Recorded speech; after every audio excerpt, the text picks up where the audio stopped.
प्यारे बच्चों, क्या कभी आपने वक्त की पिटाई होते देखी है? अगर नहीं देखी, तो आज हम आपको बताते हैं कि वक्त की पिटाई कैसे की जाती है। मुद्दत गुजरी, रूस के एक गांव में समानोफ नाम का एक बेवकूफ किसान रहता था। वो सुस्ती और काहली की वजह से अपने काम वक्त पर पूरे नहीं कर पाता था। उस इलाके में सर्दी भी बहुत पड़ती थी और साल के ज्यादातर हिस्से में बर्फ ही जमी रहती थी। गर्मियों का मौसम सिर्फ 4 महीने का होता था। जो ही गर्मियां शुरू होती, तमाम किसान हल लेकर अपने अपने बैलों को हंकाते खेतों का रुख करते। वो ऐसी फसलें उगाते जो जल्द तैयार हो जाती, क्योंकि उन्हें अपनी जमीन पर काम करने के लिए सिर्फ 4 महीने का वक्त मिलता था। समानोव काहली की वजह से 1 डेढ़ महीने बाद अपने खेत में बड़ी सुस्ती से काम शुरू करता। वक्त तेजी से गुजर जाता। 4 महीने पूरे होने पर दूसरे किसानों की फसलें पककर तैयार हो जाती, लेकिन समानोव की फसल तैयार न होती थी। आखिर गर्मी का मौसम खत्म हो जाता और बारिशें शुरू हो जाती। साथ ही ओले भी पड़ने लगते, जो बर्फबारी में तब्दील हो जाते। यूं उसकी फसल का बड़ा हिस्सा बर्बाद हो जाता। ऐसा कई बरसों से हो रहा था। हर बार समानोफ वक्त को इस बर्बादी का जिम्मेदार ठहराता था।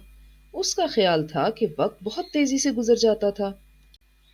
लोग उसे समझाते कि अगर वो गर्मियां आते ही काम शुरू कर दे, तो उसकी फसल भी सर्दी आने से पहले तैयार हो जाएगी।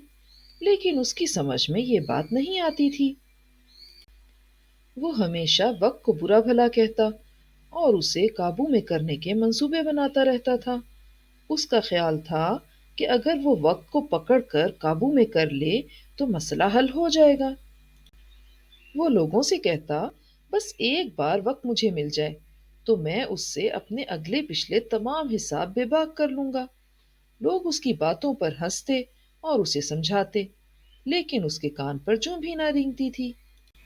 उसने अपने घर के दरवाजे पर एक तख्ती भी लगा दी थी, जिस पर लिखा था, इस घर में समानोफ रहता है, उसे वक्त की तलाश है। अगर किसी को वक्त के बारे में इल्म हो कि वो कहाँ मिलेगा, तो बिला झिझक दरवाजे पर दस्तक दे, उसे माकूल इनाम दिया जाएगा। दिन छोटे होने शुरू हो गए थे और मौसम के तेवर भी बदल रहे थे। गर्मियों का आखिरी दिन आ पहुंचा, मगर समानोफ की फसल पूरी तरह तैयार न हुई। एक दिन वो अकेला अपने खेत में मौजूद था कि एक अजनबी खेत की तरफ आता नजर आया। करीब आकर उसने पूछा, क्या तुम ही समानोफ हो? समानोफ ने इकरार में गर्दन हिलाई। अजनबी ने पूछा, तुम्हें शायद वक्त की तलाश है। हाँ, क्या तुम ही वक्त हो? नहीं नहीं, मैं तो एक मुसाफिर हूँ। नगर नगर घूमना मेरा काम है। समानोफ बोला, फिर तो तुम जरूर जानते होगे कि वक्त कहाँ रहता है। अजनबी ने गर्दन हिलाई। समानोफ ने इश्तियाक से पूछा, अच्छा, मुझे बताओ, वो कहाँ मिलेगा? अजनबी ने कहा, मैं उसका पता बताऊंगा, लेकिन तुम्हें 1,000 चांदी के सिक्के मुझे देने पड़ेंगे। अजनबी की ये बात सुनकर समानोफ अफसुर्दा हो गया और बोला, मेरे पास तुम्हें देने के लिए अभी कुछ भी नहीं है। हाँ, फसल आने के बाद शायद कुछ दे दूं। मैं रुक नहीं सकता। तुम ऐसा करो, अपना बैल मुझे दे दो, मैं तुम्हें वक्त का ठिकाना बता देता हूँ। उसकी बात सुनकर समानोफ सोच में पड़ गया। फिर उसे ख्याल आया कि सौदा बुरा नहीं है। अगर वक्त काबू में आ गया, तो फसल बेचकर दूसरा बैल ले लूंगा। वो राजी हो गया। अजनबी ने बैल की रस्सी खूंटे से खोली और समानूफ के करीब आकर सरगोशी में बोला, हमें एहतियात करनी पड़ेगी। अगर वक्त को सुनगुन मिल गई कि किसी को उसके ठिकाने का पता चल गया है, तो वो वहां नहीं आएगा। वो कुछ ठहर कर दोबारा बोला, मेरी बात गौर से सुनो।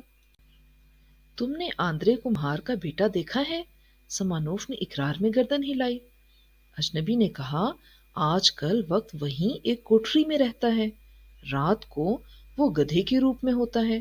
तुम उजाला होने से पहले वहां पहुंच जाना और ख्याल रखना, आंद्रे कुम्हार तुमसे पहले वहां पहुंच ना जाए। وہ وقت کا بہت پابند ہے اور منہ اندھیرے کام شروع کر دیتا ہے۔ سمانوف نے پوچھا، کیا تمہیں یقین ہے کہ وقت وہیں ہوتا ہے؟ ہاں، میں نے اپنی آنکھوں سے دیکھا ہے۔ سمانوف کی آنکھیں خوشی سے چمکنے لگیں۔ اجنبی نے اس سے ہاتھ ملایا اور بیل لے کر رخصت ہو گیا۔ اس کا رخ گاؤں سے باہر کی طرف تھا۔ سمانوف نے بہت کوشش کی کہ وہ آندرے کمہار سے پہلے وہاں پہنچ جائے، لیکن اپنی سستی کی وجہ سے روز اسے تھوڑی دیر ہو جاتی تھی اور آندرے کمہار وہاں پہلے سے موجود ہوتا تھا۔ 2 مہینے بعد آخر ایک روز وہ کمہار سے پہلے اس کوٹھڑی تک پہنچ گیا۔ رات بہت اندھیری تھی اور جھیل میں مینڈک ٹرٹرا رہے تھے۔ سمانوف کے ہاتھ میں ایک مضبوط ڈنڈا بھی تھا۔ اس نے کوٹھڑی کا دروازہ کھولا تو اندر گھپ اندھیرا تھا۔ سمانوف نے محسوس کیا کہ کوٹھڑی میں اس کے علاوہ کوئی اور بھی موجود ہے۔ وہ اندھیرے میں ٹامک ٹوئیاں مارتا ہوا آگے بڑھا۔ کسی نے ہڑبڑا کر حرکت کی تو سمانوف سمجھ گیا کہ یہی وقت ہے۔ اس نے آگے بڑھ کر اسے دبوچ لیا۔ وقت بہت طاقتور تھا اور اس کی گرفت سے آزاد ہونے کی کوشش کر رہا تھا۔ اسے پچھاڑنے میں سمانوف کو بہت محنت کرنی پڑی۔ آخر اس نے وقت کو گرا دیا اور اس پر چڑھ کر بیٹھ گیا۔ پھر اس کے ہاتھ میں ایک رسی آ گئی۔ اس نے وقت کے ہاتھ، پاؤں اور منہ باندھ دیا اور اس پر ڈنڈے برسانے لگا۔ وقت تکلیف سے کراہ رہا تھا، لیکن سمانوف نے اس پر کان نہ دھرے۔ وہ اسے برا بھلا بھی کہتا جا رہا تھا۔ اس نے محسوس کیا کہ وقت کے کان بہت لمبے ہیں۔ سمانوف بولا، تیرے اتنے بڑے کان ہیں، لیکن تو نے کبھی میری التجا کو نہیں سنا۔ جب وہ اسے مار مار کر تھک گیا تو اس نے دروازہ بند کیا اور اپنے گھر جا کر سو گیا۔ سوتے ہوئے اچانک اس کے کانوں میں ٹن ٹن کی آواز آئی اور اس کی آنکھ کھل گئی۔ وہ سمجھا کہ بیل کے گلے میں بندھی گھنٹیاں بج رہی ہیں، لیکن پھر یاد آیا کہ بیل تو وہ اجنبی کو دے چکا ہے۔ اس نے آنکھیں ملتے ہوئے بستر سے چھلانگ لگائی۔ وہ آواز ٹین کی چھت پر کچھ گرنے سے آ رہی تھی۔ وہ گھبرا کر باہر نکلا تو دیکھا کہ بارش ہو رہی ہے اور اولے گر رہے ہیں۔ وہ تیزی سے اپنے کھیت کی طرف بھاگا، لیکن پھر اسے کچھ خیال آیا اور وہ پہلے آندرے کمہار کے بھٹے کی طرف چلا گیا۔ آندرے کے بھٹے کے پاس سے گزرتے ہوئے اسے آندرے کی چیخنے چلانے کی آوازیں سنائی دیں۔ وہ کان دبائے واپس گھر چلا آیا۔ اس واقعے کے بعد آندرے کمہار بہت دنوں تک اس شخص کو تلاش کرتا رہا جس نے اس کے گدھے کو اتنی بے دردی سے پیٹا تھا۔ اسے کئی زخم آئے تھے اور وہ کام کے قابل بھی نہیں رہا تھا۔ 2 مہینے تک صبح سویرے اٹھنے کی وجہ سے سمانوف کی سستی کی عادت ختم ہو چکی تھی۔ اب وہ کھیت میں دل لگا کر کام کرتا تھا، اس لیے اس کی فصل اچھی ہوتی تھی۔ سمانوف کا خیال تھا کہ اس نے وقت سے بدلہ لے لیا ہے۔ دوستو، اگر آپ ہمارے چینل پر نئے ہیں اور آپ نے ابھی تک ہمارے چینل کو سبسکرائب نہیں کیا تو اسے سبسکرائب کر لیں، اور اگر آپ کو یہ کہانی پسند آئی ہے تو اس کو لائک کریں، شیئر کریں اور کامنٹ سیکشن میں جا کر کامنٹ دینا نہ بھولیے گا۔ شکریہ۔